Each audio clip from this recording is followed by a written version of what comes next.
وږي کی دا د پېشمني یو برکت بل برکت د پېشمني دا دی چې سړی پېشمني له پاسي نو په دغه ټیم کې به 2 رکعاته مونځ وکړي ځکه د تهجد ټیم دی برکتي ټیم دی نو 2 رکعاته به مونځ وکړي حدیث مبارک کې راځي چې د پېشمني دا ټیم شي د پېشمني ټیم ګورئ د شپې اخیره حصه ده اخیره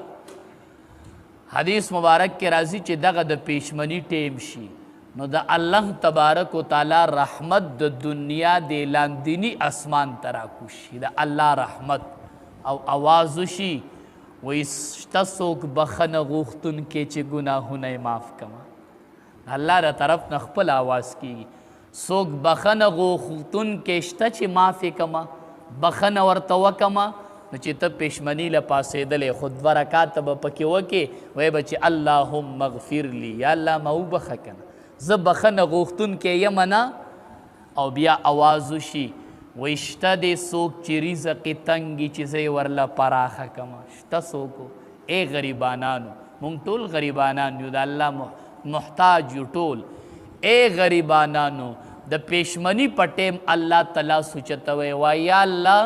زمونږ رزق تنګ دی الله مونږ له یې پراخه کړه ته یې وینه چې الله یې پراخوي که نه یې پراخوي نو غریبانانو د تهجد مونځ شروع کو د الله نه دعاګانې غواړو په خپله آواز کېږي وي سته څوک تنګ دسته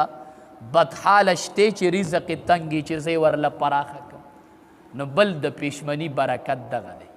بل دغه ټیم نه دی حدیث مبارک کې راځي که نه دغه دومره برکتي ټیم دی وایي چې په دغه ټیم کې یوه زنانه پاسېدلي نو مونځ نه کوي او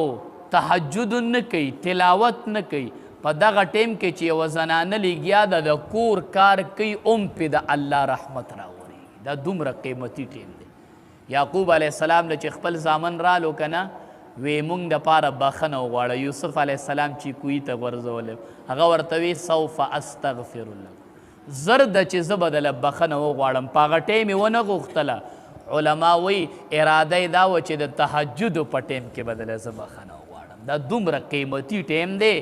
نو مونږ ماښام څملو او پېشمنۍ پکې حذف کو سحر پاسو نه نه دې کې ډېر برکت دی دې کې ډېر خیرونه دي دا زنانه چې پېشمني له پاسېدلي او دا پخلی کوي په دې د الله رحمتونه راورېږي رحمتونه پرې راورېږي دا دومره قیمتي ټیم دی پېشمنۍ او نبی کریم صلی الله علیه وسلم وفرمایل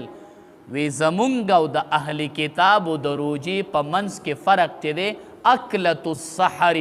هغه د پېشمني خوراک دی یهود او نصواراو په روجه کې پېشمنۍ نه